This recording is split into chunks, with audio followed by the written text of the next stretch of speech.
আকাশবাণী কলকাতা। খবর পড়ছি নমামি বসু রুদ্র। সংখ্যালঘুদের সুরক্ষার জন্য সব রকম ব্যবস্থা নিতে ভারত বাংলাদেশকে আহ্বান জানিয়েছে। আজ নতুন দিল্লিতে বিদেশ মন্ত্রকের মুখপাত্র রণধীর জয়সওয়াল সাংবাদিকদের বলেন, হিন্দু এবং অন্য সংখ্যালঘুদের ওপর যে হামলা এবং তাদের লক্ষ্য করে যে হুমকি দেওয়া হচ্ছে, ভারত ধারাবাহিক ও জোরালোভাবে বাংলাদেশ সরকারের কাছে বিষয়গুলি উত্থাপন করেছে। তিনি বলেন, এই বিষয়ে ভারতের অবস্থান অত্যন্ত স্পষ্ট। অন্তর্বর্তী সরকারকে সমস্ত সংখ্যালঘুর সুরক্ষার দায়িত্ব অবশ্যই পালন করতে হবে। উগ্রবাদীদের জোরালো হুমকি বাড়তে থাকা, হিংসা ও প্ররোচনার ঘটনা ক্রমশ বৃদ্ধি পাওয়ায় বিদেশ মন্ত্রকের মুখপাত্র উদ্বেগ প্রকাশ করেন। India has consistently and strongly raised with the Bangladesh government the threats and targeted attacks on Hindus and other minorities. Our position on the matter is very clear. The interim government must live up to its responsibility of protecting all minorities. We are concerned at the surge of extremist rhetoric, increasing incidents of violence and provocation. These developments cannot be dismissed only as media exaggerations. We once again call upon Bangladesh to take all steps for the protection of minorities. তিনি বলেন, ভারত ইসকনকে আন্তর্জাতিকভাবে স্বীকৃত সমাজসেবী সংগঠন বলে মনে করে। চিন্ময় কৃষ্ণ দাসের গ্রেপ্তারি প্রসঙ্গে বিদেশ মন্ত্রকের মুখপাত্র জানান, এ ব্যাপারে ইতিমধ্যে বিবৃতি জারি করা হয়েছে। স্বচ্ছ এবং নিরপেক্ষ উপায়ে তাঁর বিচার হবে বলে শ্রী জয়সওয়াল আশা প্রকাশ করেছেন। ISKCON is a globally well-regarded organization with a strong record of social service.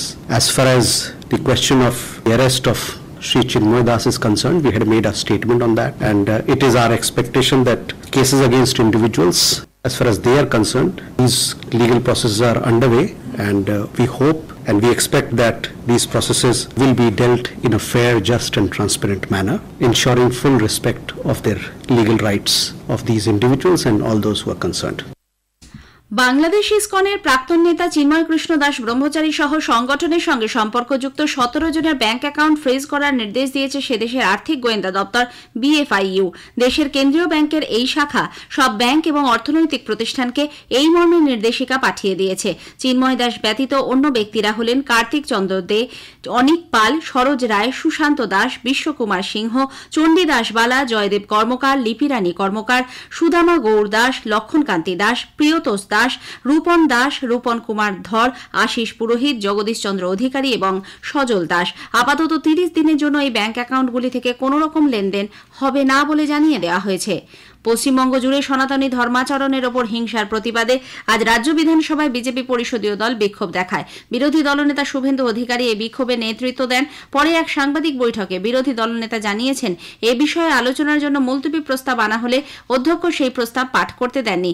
তিনি অভিযোগ করেন, অতীতে সব রেকর্ড ভেঙে দিয়ে রাজ্যে প্রতিটি পুজোতে আক্রমণ এবং সনাতনীরা আক্রান্ত হচ্ছেন।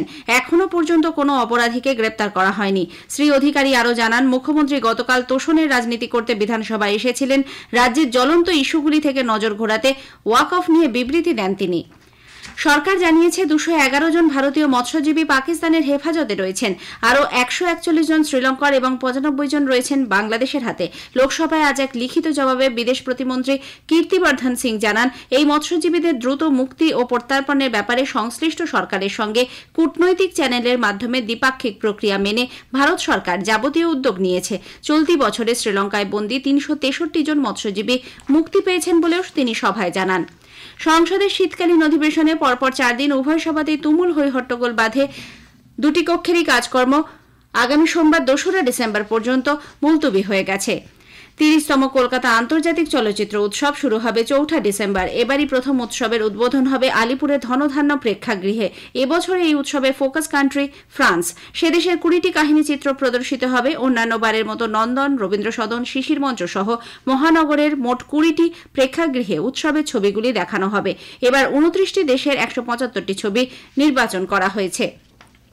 দক্ষিণ পশ্চিম বঙ্গোপসাগরে আজ বেলা 2:30 নাগাদ সামুদ্রিক ঘূর্ণিঝড় ফেঞ্জাল ঘনীভূত হয়েছে। আগামীকাল বিকেল নাগাদ সেটি মহাবলীপুরম এবং কারাইকালের মধ্যে দিয়ে স্থলভূমিতে আছড়ে পড়বে বলে আবহাওয়া দপ্তর পূর্বাভাস দিয়েছে।